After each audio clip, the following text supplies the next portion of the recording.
بسم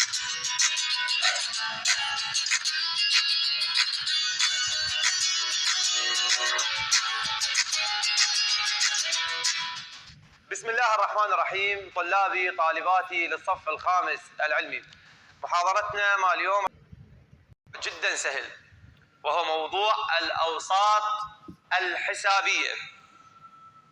خلينا بالبداية نتناقش احنا وياكم بالعنوان، عنوان الأوساط الحسابية. كلمة أوساط جمع وسط، يعني بالنص، بالدارجة بالعامية احنا نقول.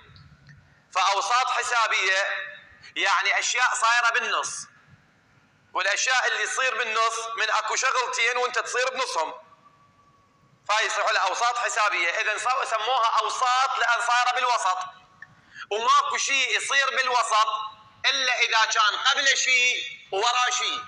يلا هو يصير بالوسط. على شلون يصير بالوسط؟ أنت واحد واقف بنص طالبين، وهو أنت ما تصير بالنص إلا إذا كان على يمينك طالب وعلى يسارك طالب. فأوساط حسابية، الأوساط جمع وسط، إذن هاي الأوساط صايرة بالنص، وهاي ما تصير بالنص إلا إذا كان أكو قبلها شيء ووراها شيء.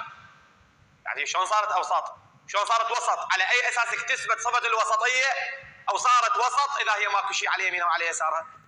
إذن الأوساط الحسابية هي عبارة عن أرقام بالوسط صايرة بين شغلتين. بس خلاصة كلام هذا بعد ما له علاقة بالرياضيات، احنا نريد نأصل المسألة. الأوساط الحسابية كلمة أوساط جمع وسط، إذن هي أشياء صايرة بالنص، والأشياء ما تصير بالنص إلا إذا كانت بين شغلتين، أكو يمين وأكو يسار وهي بالنص. إذن الأوساط الحسابية مجموعة أرقام وسطية تقع بين رقمين. على سبيل المثال خليت لك أني العدد 2 والعدد 10، وخليت على سبيل المثال أو 12، يعني ما لنا علاقة بصرف النظر، هنا 12 عادي.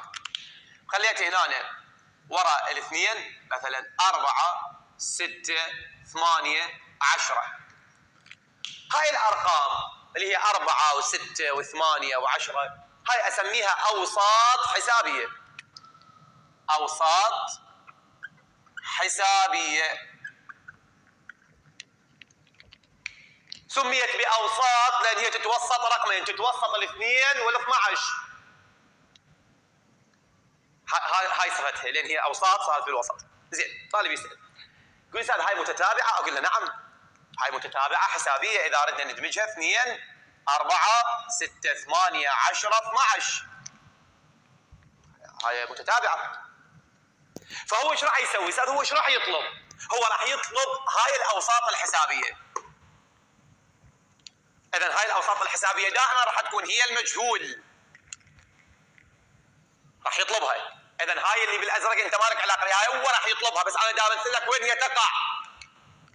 زين أستاذ هو ايش راح ينطي؟ راح يقول لك أنا أريد الأوساط بين الاثنين وبين ال 12. هذا معطى راح أخليك عليه صح. فهو راح ينطيك الأطراف. شنو يعطيك؟ الأطراف. وش يريد؟ الوسط. أي وهي هاي أطراف وهاي وسط، لهذا يسموها أوساط حسابية. فهو راح ينطيك الاثنين على سبيل المثال، طبعا الأرقام من عندنا، وينطيك ال 12 ويقول لك يابا تعال جيب لي الأوساط اللي موجودة بيناتهم. شوف كم وسط هو يريد.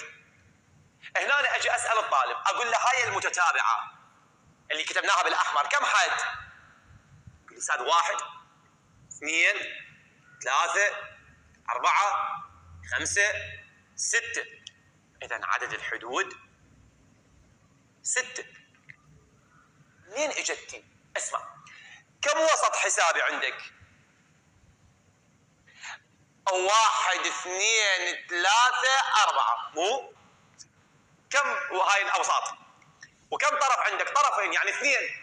فشو نقول له؟ نقول له يابا ترى عدد الحدود يساوي 2 زائد عدد الأوساط. هذا قانون أستاذ؟ نعم هذا قانون. عدد الحدود اللي هو يمثل قيمة n هنا. عدد الحدود جاية من 2 زائد عدد الأوساط. أستاذ ليش 2؟ الأوساط افتهمناها هذني 1 2 3 4. وهذا طرف وهذا طرف، فأنا اعتبرني وسط حسابي صاير بين كم شغلة؟ صاير بين 2 يمنى ويسرى. إذا أنا عندي 2 وأني صرنا ايش قد كليتنا 3. إذا عدد الأوساط يجيني من 2 زائد الأوساط. فعدد الحدود الكلي هذا 1 2 3 4 5 6 هذا يجي من 4 اللي هي عدد الأوساط زائد 2 اللي هي اليمين واليسار الأطراف. نقدر نقول الأطراف زائد الأوساط كلها تطلع. فشو نقول للطالب؟ نقول له عدد الحدود يساوي 2 زائد عدد الأوساط. من يسألني ليش؟ أقول له باوع فوق. أقول له ذني كم واحد؟ يقول لي أستاذ 1 2 3 4 5 6. أقول له منين جايات؟ يقول لي أستاذ رقمين أطراف 2 وعندك وسط اجمعهم 4 اوساط ورقمين صاروا 6. اذا عدد الاوساط يساوي 2 زائد عدد الاوساط. عدد الحدود عفوا. عدد الحدود يساوي 2 زائد عدد الاوساط. مختصر